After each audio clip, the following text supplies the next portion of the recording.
우리에게는 우리의 삶과 세상을 바라보는 기준이라는 것이 있습니다.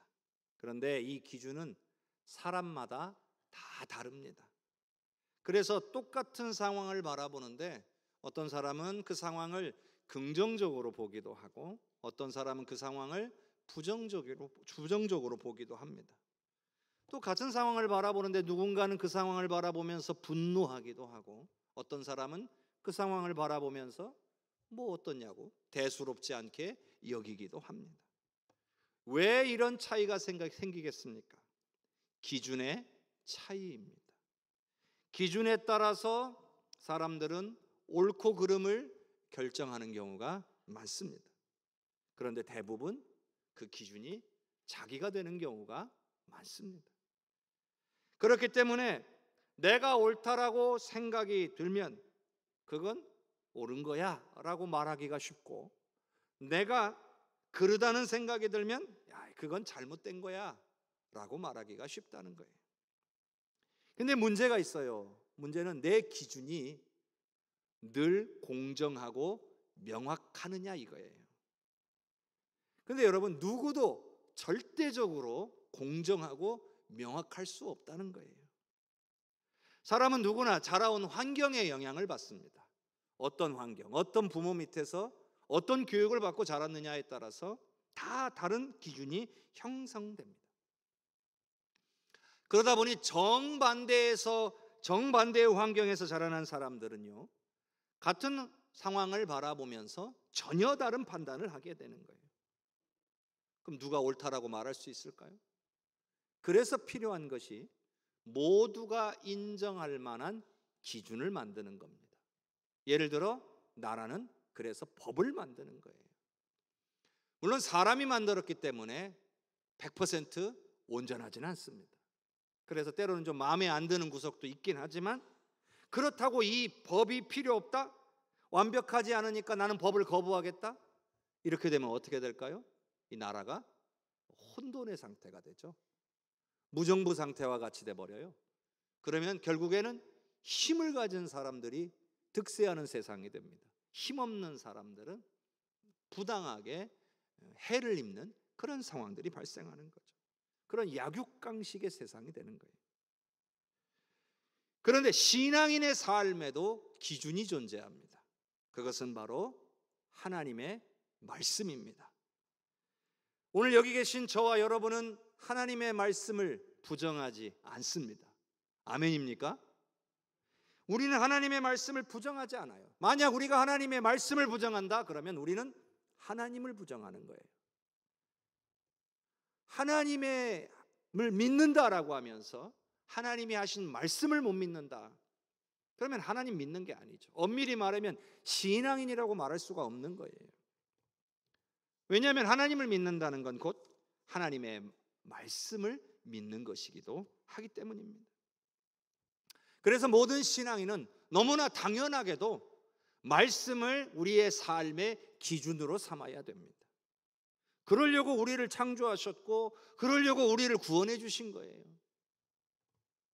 그래야만 우리가 전혀 다른 환경에서 성장했을지라도, 서로 다른 가치관을 가지고 있을지라도 같은 생각과 같은 마음을 가진 하나의 신앙 공동체를 만들어갈 수 있는 거예요. 여기 계신 분들이 각각 자기 기준으로 생각하고 자기 기준으로 판단하고 자기 기준으로 말하고 행동한다면 우리가 하나 될 수 있을까요? 불가능합니다. 그런데 여기 계신 모든 분들이 하나님의 말씀을 기준으로 삼고 그 기준에 따라서 생각하고 판단하고 행동하게 되면 우리는 하나의 생각과 하나의 목표와 방향을 가진 아름다운 신앙 공동체가 될 수 있을 줄로 믿습니다. 교회나 모임들을 보면 내가 기준이 되면 항상 문제가 생겨요.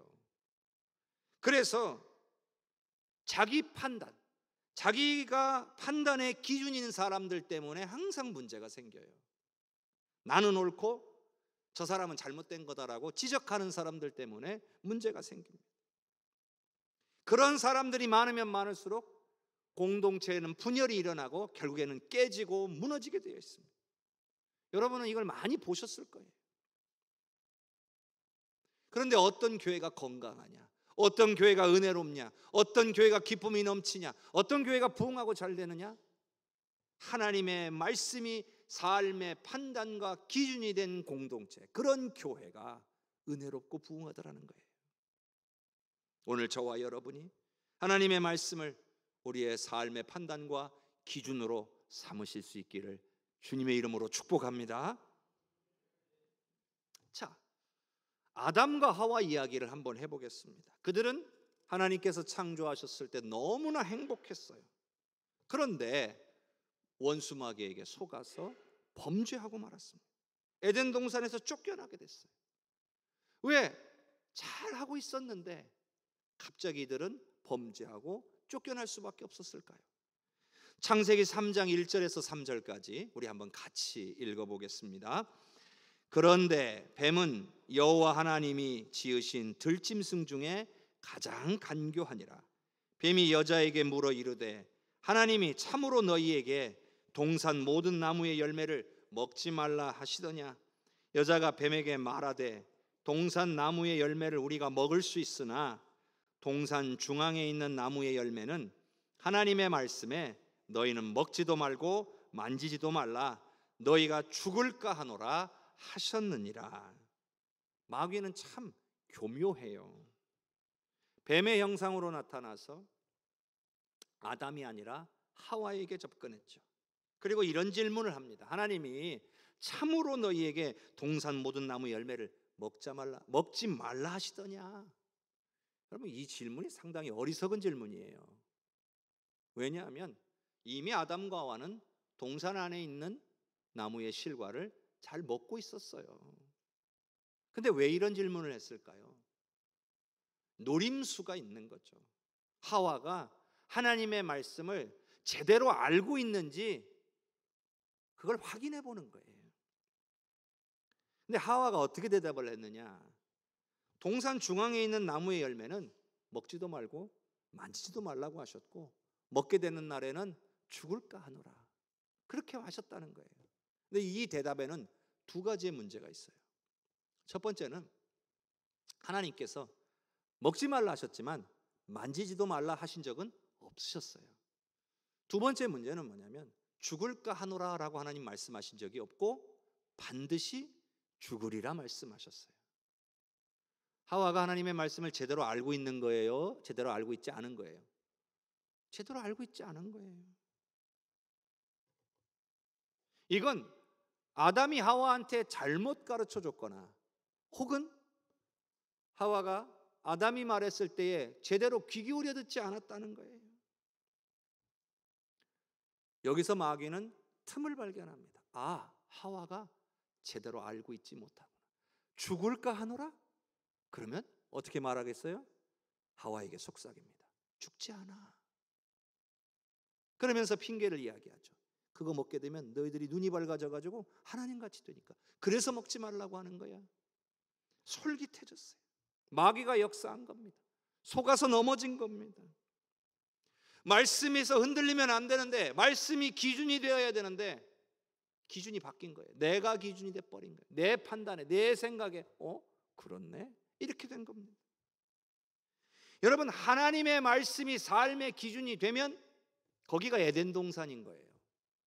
그런데 내가 기준이 되면 거기는 더 이상 에덴 동산이 아닌 거예요.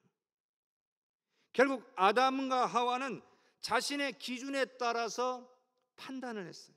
그리고 하나님의 말씀을 무시했어요. 그래서 선악을 알게 하는 나무의 실과를 먹고 결국 에덴 동산에서 쫓겨나고 말았어요. 하나님의 말씀이 기준이 되지 않은 사람은 에덴 동산에 살 자격이 없는 거예요. 그래서 하나님 쫓아내신 거예요. 여러분, 우리가 하나님의 말씀이 기준이 되지 않으면 언제든지 마귀에게 속아서 이렇게 넘어지게 되어 있는 거예요. 하와가 하나님의 말씀을 모른 게 아니에요. 알기는 알았는데 제대로 알지를 못하니까 어때요? 그 말씀을 내 기준으로 삼지 못하고 있는 거예요. 우리가 말씀을 정확하게 알고 그 말씀을 삶의 기준으로 삼고 살아야 원수 마귀에게도 속지 아니하고 이 땅 가운데서도 하나님의 은혜를 누리며 살게 되는 줄로 믿으시기를 바랍니다. 예수님께서 말씀하셨어요. 하나님의 나라는 이미 너희 가운데 있느니라. 우리에게 이미 임하여 있어요. 그런데 우리가 하나님의 말씀을 기준으로 살면 우리는 하나님 나라 백성으로 살고 있는 거예요. 그런데 내가 기준으로 살면, 하나님의 말씀이 아니라 내가 기준이 되어 살면 우리는 하나님 나라 백성이라고 불리긴 하지만 하나님 나라 백성으로 못 살고 있는 거예요. 우리는 이걸 분명하게 기억해야 합니다. 또 다른 이야기를 하나 해보겠습니다. 요한복음 21장 20절에서 22절까지를 같이 한번 읽어보겠습니다. 베드로가 돌이켜 예수께서 사랑하시는 그 제자가 따르는 것을 보니 그는 만찬석에서 예수의 품에 의지하여 주님을 파는 자가 누구오니까 묻던 자더라. 이에 베드로가 그를 보고 예수께 여짜오되 주님, 이 사람은 어떻게 되겠사옵나이까? 예수께서 이르시되 내가 올 때까지 그를 머물게 하고자 할지라도 네게 무슨 상관이냐? 너는 나를 따르라 하시더라. 예수님이 부활하신 예수님과 7 제자와의 만남에서 있었던 이야기죠. 베드로는 예수님을 3번이나 부인했던 사람이에요. 그래서 부활하신 예수님을 만났음에도 불구하고 마냥 기뻐할 수만은 없었어요. 왜요? 예수님이 잡히시던 그때에 예수님을 3번은 부인한 것에 대한 이 자책감이 너무나 컸기 때문이에요. 사역의 힘을 이미 잃어버린 상황이에요. 근데 예수님 그거 다 아셨어요. 그래서 찾아오셔서 위로하시고 용기를 주시고 다시 사명을 주셔서 베드로를 회복시키신 거예요. 근데 문제가 하나 생겼어요. 그러면 베드로가 어떻게 해야 돼요? 이렇게 부족하고 연약한 나를 용서하시고 나에게 다시 사명을 맡겨주시니 감사합니다. 내가 정말 주님을 따르며 주의 영광을 위해 살겠습니다. 이렇게 결론이 지어야 되는데 베드로의 눈에는 요한이 들어왔어요. 요한은 어떤 사람이에요? 예수님을 부인한 적이 없는 사람이에요. 요한은 어떤 사람이에요? 오늘 말씀에 나오는 것처럼 예수님이 사랑하시는 제자라고 인정받는 사람이에요. 최후의 만찬 때도 예수님 바로 옆쪽에서 예수님 품에 이렇게 안겨있던 사람이에요. 심지어는 한때 요한의 어머니가 치맛바람을 일으켜서 예수님에게 로비하던 그런 일도 있어서 베드로를 포함한 다른 제자들이 분노하고 시기했던 그런 일도 있었어요. 요한 사도는 유일하게 죽지 않고 예수님의 어머니를 돌봐야 되는 사명을 맡은 사람이었어요. 베드로는 궁금해졌어요. 주님, 이 요한은 앞으로 어떻게 됩니까? 그래야 예수님의 대답은 이거였어요. 그가 너와 무슨 상관이 있느냐? 그저 너는 나를 따르라. 비교하지 말라는 거죠. 요한을 바라보면서 질투하지 말라는 거예요. 열등감을 가질 필요도 없다는 거예요. 그저 너는 예수님만을 바라보고 예수님을 따르면 된다는 거예요. 너에게 주어진 사명을 감당하면 된다는 거예요. 여러분, 비교라고 하는 것, 주변의 사람들과 혹은 가족 간에 서로 비교하는 것, 그건 기준이 여전히 나 자신에게 있다는 거예요. 내가 기준이 되니까 비교하는 거예요. 하나님의 말씀이 기준이 되면 비교할 필요가 없어요. 왜냐하면 하나님의 말씀이 기준이 되는 순간 세상에서 가장 중요한 것이 하나님과 나 사이의 관계가 돼요. 하나님과 나 사이의 관계가 가장 중요해져요. 그 이상도 그 이하도 필요가 없어요. 그리고 내게 맡겨주신, 하나님께서 내게 맡겨주신 사명이 그 무엇보다도 귀중하다는 사실을 깨닫게 되는 거예요. 그러니 누구를 비교하고 그럴 이유가 없는 거예요. 세상 사람들은 보통 남들보다 내가 풍요로워야 내가 행복하다고 생각해요. 그래서 남들은 저렇게 잘 되는데 나는 왜 이렇게 부족할까 하는 순간 불행해지기 시작해요. 이것도 내가 기준이 돼서 그래요. 내가 기준이 되어버렸기 때문에 불행하다고 느끼는 거예요. 그래서 풍성할 때는 행복하다고 느끼는데 조금만 부족해져도 불행하다고 느끼는 거예요. 베드로는 예수님을 부인한 자신을 예수님께서 회복시켜 주셨고 사명까지 다시 주셨는데 이에 대해서 감사하기보다는 요한과 자신을 비교하고 있는 거예요. 여러분, 예수님께서는 죄인된 우리를 구원해 주셨고 오늘 우리를 불러서 사명을 맡겨주셨는데 그 은혜에 감사하면서 그 사명을 감당하기에 힘쓰는 것이 아니라 누군가 비교하며 속상해하고 있는 것은 아닙니까? 하나님의 말씀이 기준이 되어야 돼요. 하나님의 말씀이 기준이 되지 않으면 점점 세상을 향하게 돼 있어요. 내가 기준이 되면요, 점점 세상 속으로 빠져들어가게 되어 있어요. 처음부터 하나님으로부터 멀어진 사람이 어디 있습니까? 누가 처음부터 작정하고 나는 세상 속으로 빠져들어갈 거야 하고 가는 사람이 어디 있습니까? 마치 수렁에 빠지듯이 천천히 나도 모르는 사이에 빠져들어갔다가 깨닫게 되었을 때는 이미 헤어나오지 못하는 상황이 되어 있는 거예요. 왜요? 말씀이 기준이 아니라 내가 기준이 되는 삶을 살기 때문이에요. 자, 창세기 12장을 보면 아브라함이 처음으로 하나님께 부름받는 이야기가 나와요. 고향과 친척과 아버지의 집을 떠나 내가 내게 지시할 땅, 내가 내게 보여줄 땅으로 가라. 그러면 내가 너에게 복을 주겠다. 그 약속의 말씀을 아브라함이 붙들고 순종하여서 떠나게 됩니다. 그런데 이때 함께 간 가족이 있어요. 누구예요? 조카 롯의 가족이에요.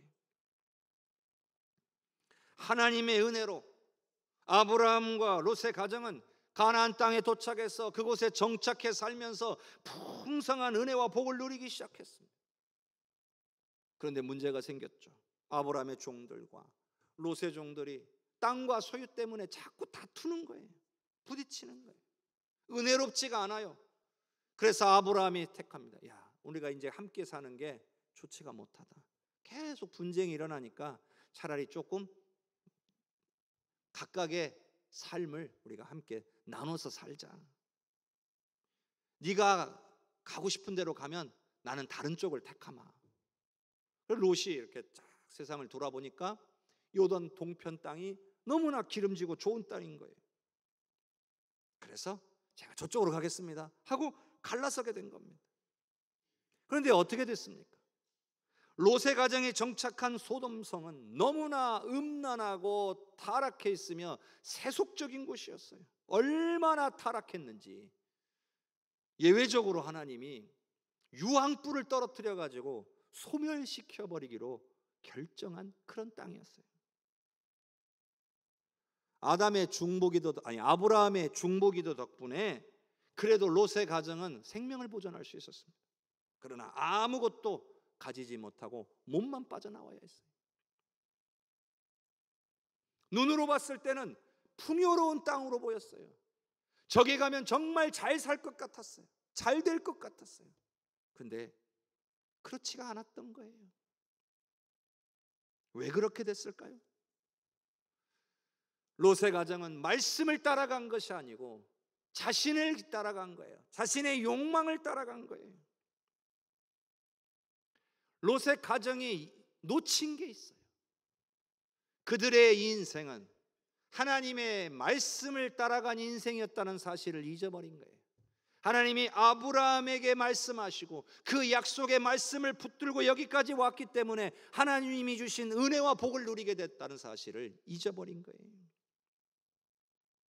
롯의 집이 잘 된 것은 아브라함과 함께 있을 때, 약속의 말씀과 함께 있을 때, 그 가나안 땅이 풍요로워서가 그런 게 아니에요. 롯이 잘나서 그런 거 아니에요. 롯이 잘해서 그런 거 아니에요.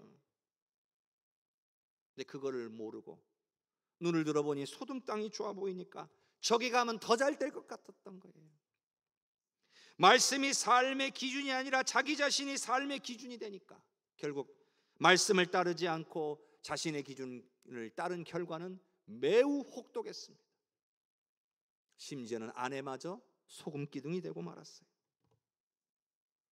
사실 롯의 아내는 복받은 사람이에요.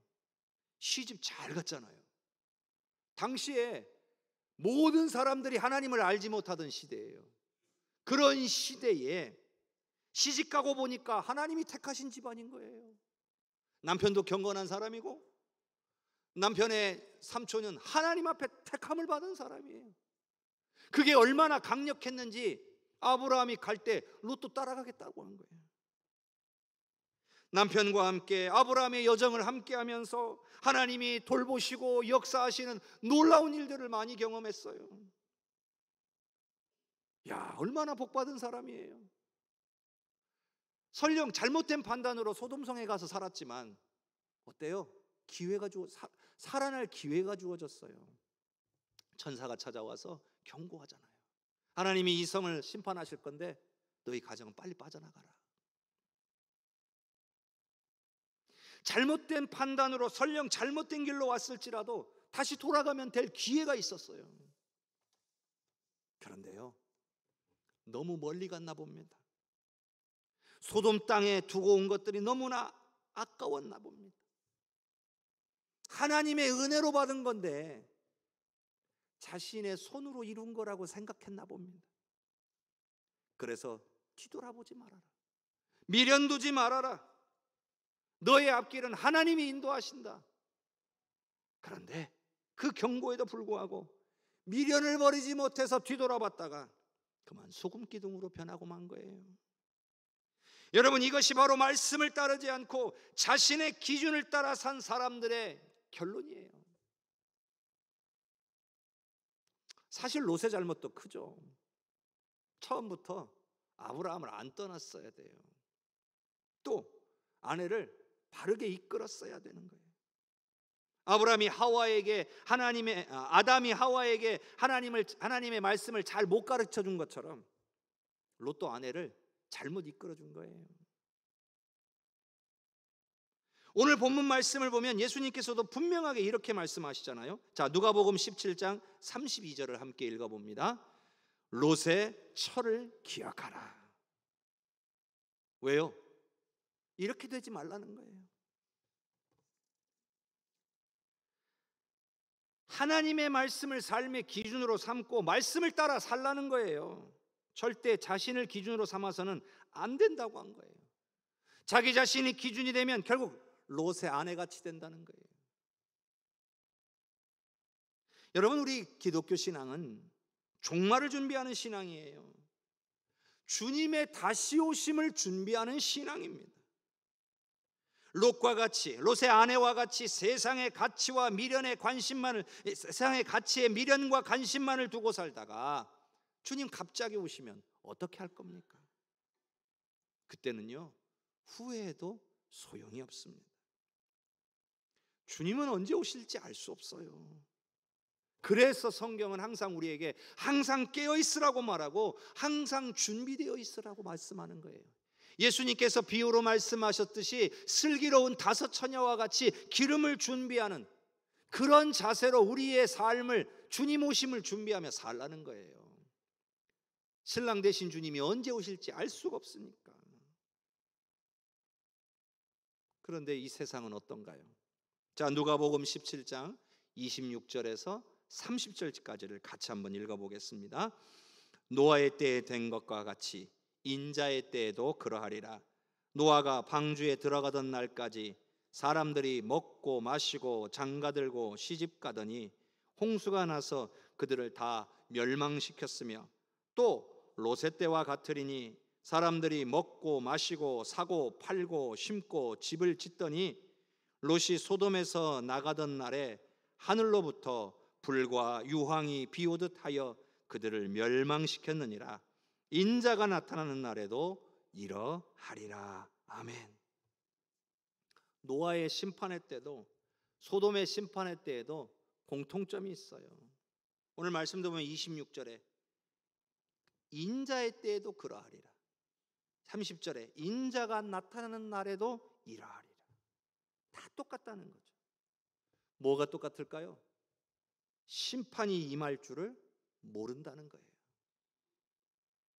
심판이 임할 줄도 모르고 먹고 마시고 장가들고 시집가고 사고 팔고 심고 집을 짓고 있더라는 거예요. 여러분, 예수님의 재림의 날은 누구에게는 구원의 날이지만 누구에게는 심판의 날이에요. 그런데 구원의 날이든 심판의 날이든 그 누구도 그 날은 모른다는 거예요. 중요한 것은 예수님께서 롯의 아내와 같지 말라고 하셨다는 거예요. 여러분, 이것이 먹고 마시고 장가들고 시집하고 사고 팔고 심고 집을 짓지 말라는 게 아니에요. 그것을 하되 언제 주님이 오실지 모르기 때문에 항상 깨어있고 준비된 삶을 살라는 거예요. 하나님의 말씀이 기준이 되는 삶으로 살라는 거예요. 내가 기준이 되는 삶을 살다가는 결국 어떻게 돼요? 심판의 날이 임하게 된다는 거예요. 하나님의 말씀이 기준이 되는 삶을 살아야 구원의 날이 임하게 되는 거예요. 여러분, 하나님의 말씀이 내 삶의 기준이 되면요, 내 삶이 가치 있게 바뀝니다. 하나님의 말씀이 내 삶의 기준이 되면요, 우리의 삶의 방식이 변화되게 되기 때문이에요. 또 하나님의 말씀이 기준이 되면요, 우리의 기도의 방향도 바뀌어요. 내가 기준이면 어떤 기도가 드려질까요? 내가 없는 거, 내가 부족한 거, 그런 것들을 구해요. 그러니까 안 부족할 때는 구해요, 안 구해요? 안 구하게 돼 있는 거예요. 내가 기준이 된 기도 생활인 거예요. 근데 하나님의 말씀이 기준이 된 그런 기도 생활은 어때요? 내게 부족한 것이 있든 없든 우리는 항상 하나님을 찾게 돼 있어요. 그리고 하나님 앞에 내가 바라는 것보다 하나님의 뜻이 내 삶을 통해 이루어지기를 원하는 그런 기도를 드리게 되어 있는 거예요. 우리 삶에 변화가 없고 은혜가 없고 능력이 없는 것은 말씀이 내 삶의 기준이 아니기 때문에 그래요. 그러니 우리는 말씀이 전적으로 내 생각의 기준이 되고 판단의 기준이 되고 삶의 기준이 되기를 간절히 원해야 됩니다. 그래서 우리는 기도해야 되는 거고요.